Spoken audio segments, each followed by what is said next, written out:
IndusInd, once a darling of high growth, is currently the biggest underperformer in the banking index. FY26 is the kitchen sink year, with a painful cleanup after a massive net loss in Q2 FY26, driven by a microfinance collapse. The bank is shifting its focus from growth at any cost to survival and consolidation. Looking at the financial health, Q2 FY26 marked the first quarterly loss in years, driven by accelerated provisions for bad loans in the microfinance segment.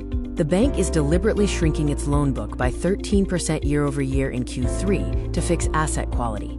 GNPA is rising to 3.64%, driven by stress in the microfinance book due to over-leveraging of rural borrowers. Strategic triggers for the cleanup include a management change with Rajiv Anand as the new CEO, whose mandate is to fix the balance sheet first. The bank is also aggressively writing off bad microfinance loans and halting fresh disbursements to prevent a larger blowup. A key focus is on replacing volatile bulk deposits with sticky retail deposits to improve deposit quality.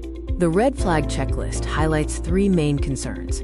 First is the microfinance meltdown, where high delinquencies are eroding corporate and consumer banking profits. Second, the loan book contraction of 13% signals that the bank cannot find safe avenues to lend.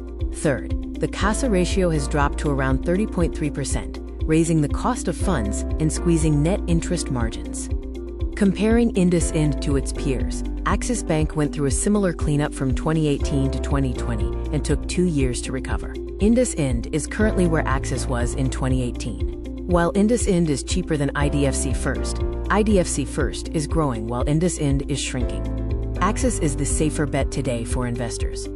As of January 8, 2026, the stock price trend is bearish, signaling a deep correction. Valuation is distressed, trading significantly below historical averages at 1.0x price to book.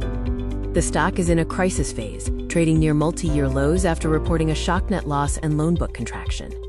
The outlook for FY26 is the washout year, with expectations of negligible profits or losses as the bank recognizes all bad loans. FY27 is the turnaround hope. Analysts expect credit costs to normalize, allowing the strong corporate and vehicle finance books to drive profitability again. The consensus target price is around 1,000 rupees.